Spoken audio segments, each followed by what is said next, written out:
Meanwhile, U.S. President Joe Biden has reportedly granted the green light for Ukraine to launch long-range American missiles into Russian territory. Our Ahn Sung-jin has details. U.S. officials revealed Sunday that President Joe Biden has for the first time authorized the use of U.S. long-range weapons for Ukraine to use to strike deep inside Russia. According to the New York Times, the U.S. supplied Army tactical missile systems, or ATACMS, could be used against Russian and North Korean troops deployed against Ukraine forces in Russia's Kursk region. ATACMS, which have a range of 300 kilometers, are not expected to change the course of the war, but instead send a clear message to North Korea that it should no longer send its troops to Russia. While there was no public comment from the White House, Ukrainian President Volodymyr Zelenskyy seemed to acknowledge the reports. Today, there's a lot of talk in the media about us receiving permission for respective actions, but strikes are not carried out with words. Such things are not announced. Missiles will speak for themselves. They certainly will. Glory to Ukraine.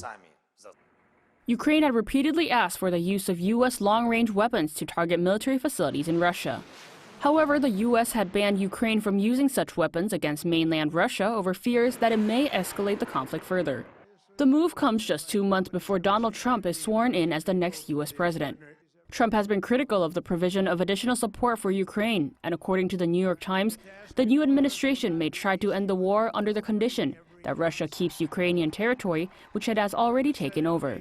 The same source says Ukraine is willing to exchange Russian territory it holds in Kursk for Ukrainian regions captured by Moscow. Following the news, Russian state-owned TASS media reported that Russia's Federation Council responded by saying the use of ATACMS is bringing the world closer to a major world war.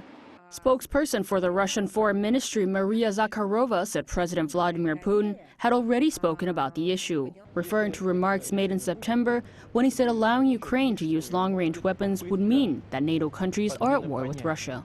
Earlier on Sunday, Russia launched one of the largest missile and drone attacks on Ukraine since August, attacking energy facilities, including the power grid in Kyiv and several other cities.